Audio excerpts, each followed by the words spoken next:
अस्सलाम वालेकुम। तो कैसे हैं आप लोग? उम्मीद करती हूँ आप लोग अच्छे से होंगे और अच्छे से एग्ज़ाम की तैयारी भी कर रहे होंगे। तो ये है मेरा मौलवी के हिंदी का पार्ट 1, यानी कि इस पार्ट में मैं आप लोग को ऑब्जेक्टिव क्वेश्चन कराऊंगी। कितने ऑब्जेक्टिव?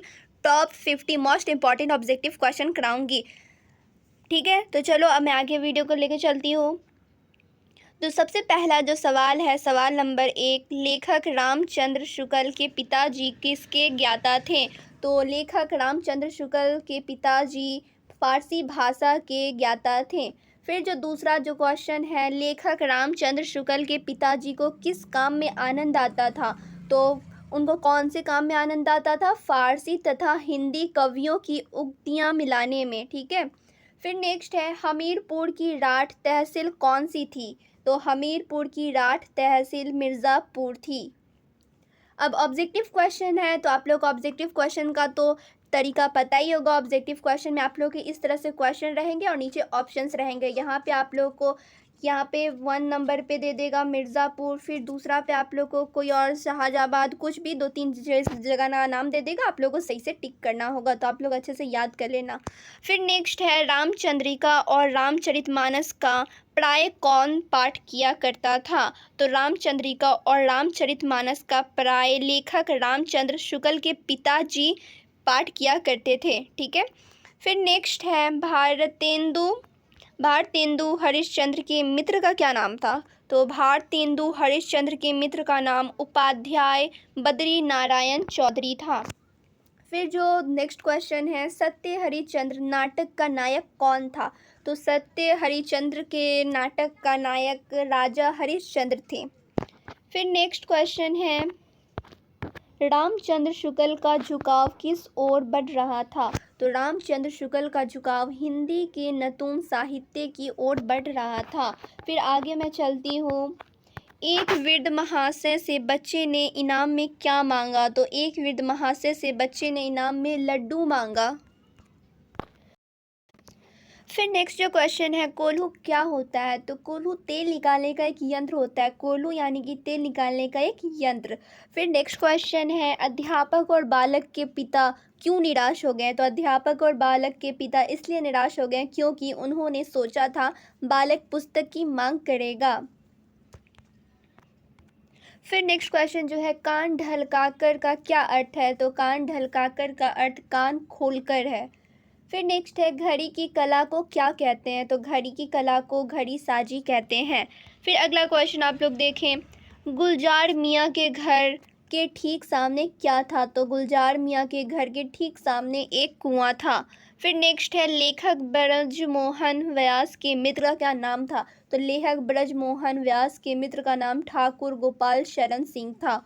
फिर नेक्स्ट जो क्वेश्चन है, ठाकुर गोपाल शरण सिंह कहाँ के सभापति थे? तो ठाकुर गोपाल शरण सिंह मैसूर साहित्य विभाग के सभापति थे। फिर जो नेक्स्ट क्वेश्चन है, ये आप लोग देख सकते हैं, ऑब्जेक्टिव में इतने लंबे आंसर नहीं होते हैं। फिर नेक्स्ट है, तालपत्र पर लिखी किताबों के दाम कितने थे? तो कम से कम 250-300 रुपये। तालपत्र पर लिखी किताबों के दाम कम से कम 250-300 रुपये थे।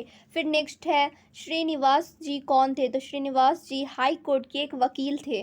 फिर नेक्स्ट है, श्रीनिवास जी के पास किन वस्तुओं का संग्रह था? तो श्रीनिवास जी के पास सिक्कों, कांस्य तथा पीतल की मूर्तियों का संग्रह था। फिर नेक्स्ट क्वेश्चन है, लेखक ब्रजमोहन व्यास के भाई का नाम क्या था? तो लेखक ब्रजमोहन व्यास के भाई का नाम कृष्णदास था। फिर नेक्स्ट क्वेश्चन है, लेखक ब्रजमोहन व्यास स्टेशन क्यों गया था? तो लेखक ब्रजमोहन व्यास स्टेशन इसलिए गया था मैसूर वापस आने के लिए। ठीक है, जो लेखक ब्रजमोहन व्यास था मैसूर वापस आने के लिए स्टेशन गया था। फिर चलिए आगे बढ़ती हूँ। एक दिन रामू, खैराती और छिद्दू ने क्या सोचा? तो एक दिन रामू, खैराती और छिद्दू ने सोचा, चलो आँख खोलकर अपने राज्य को देखें। फिर नेक्स्ट है, किसके दिमाग में अजीबोगरीब ख्याल आया करते थे? तो किसके दिमाग में आया करते थे? एक मिल मालिक के। ठीक है, फिर चलिए आगे बढ़ती हूँ। फिर जो क्वेश्चन है हमारा, 4 हाथ के आदमी बनाने के लिए मिल मालिक ने किससे रखा? तो 4 हाथ के आदमी बनाने के लिए मिल मालिक ने एक वैज्ञानिकों को रखा।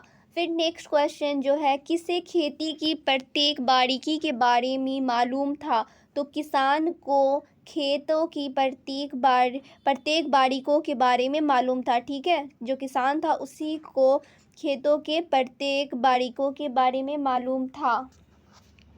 फिर जो नेक्स्ट क्वेश्चन है, किसान किन किन के साथ साझे में खेती कर चुका था? तो किसान जो है चीते, शेर और मगरमच्छ के साथ साझे में खेती कर चुका था। ये सब जो है चैप्टर्स के अंदर से क्वेश्चन है। अगर आप लोग बुक के चैप्टर्स पढ़े होंगे तो आप लोग को इन सब के कहानी पता होगी, लेकिन अब तो एग्ज़ाम को ज़्यादा दिन बचे नहीं, आप लोग को सारा कहानी सारा चैप्टर्स पढ़ाने लगूंगी तो बहुत ज़्यादा दिन हो जाएंगे। एग्ज़ाम ख़त्म होने तक आप लोगों का सिलेबस ख़त्म ही नहीं होगा, इसलिए मैं आप लोगों को जो इंपॉर्टेंट क्वेश्चन है मैं वही सब करा रही हूँ। अगर सारा चैप्टर्स पढ़ाने बैठूंगी तो एग्ज़ाम भी आप लोगों का ख़त्म हो जाएगा और चैप्टर्स कंप्लीट भी नहीं होने वाले हैं। फिर जो नेक्स्ट क्वेश्चन है, किसान किसके साथ साझे में खेती करने को तैयार हो गया था? तो चलिए इसका जो आंसर है, किसान हाथी के साथ साझे में खेती करने को तैयार हो गया था। फिर जो नेक्स्ट क्वेश्चन है, किसान ने खेती में क्या बोया? तो किसान ने खेती में गन्ना बोआ, ठीक है। वो जो गन्ना आप लोग जानते हैं ना, ऊख जिसे कहते हैं, वही वो किसान बोया था, ठीक है। फिर जो नेक्स्ट क्वेश्चन है, फसल की सेवा कौन करता रहा? तो फसल की सेवा किसान करता रहा। जाहिर सी बात है, किसान ही करेगा, हाथी तो करेगा नहीं। फिर जो नेक्स्ट क्वेश्चन है, हाथी किसान की किस बात पर बिगड़ गया? तो हाथी किसान के फसल के बंटवारे की बात पर बिगड़।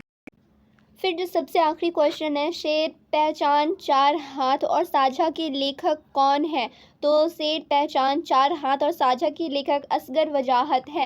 तो ये था कुछ इंपॉर्टेंट ऑब्जेक्टिव क्वेश्चन, इतना आप लोग कर लो। उसके बाद मैं आप लोग को सब्जेक्टिव क्वेश्चंस की भी वीडियो जल्दी अपलोड कर दूंगी, तो आप लोग वहाँ से देखकर अच्छे से पढ़ सकते हो, ठीक है। हाल ही में मैं आप लोगों के लिए उर्दू की मोस्ट इंपॉर्टेंट ऑब्जेक्टिव क्वेश्चन की वीडियो अपलोड की हूँ, आप लोग देख सकते हो वहाँ पर जाकर। अब ज़्यादा एग्जाम को दिन बचे नहीं है तो आप लोग जाओ, अच्छे से पढ़ाई करो। इसका PDF वीडियो के डिस्क्रिप्शन में मिल जाएगा आप लोगों को, ठीक है। फिर मिलती हूँ दूसरे वीडियो में।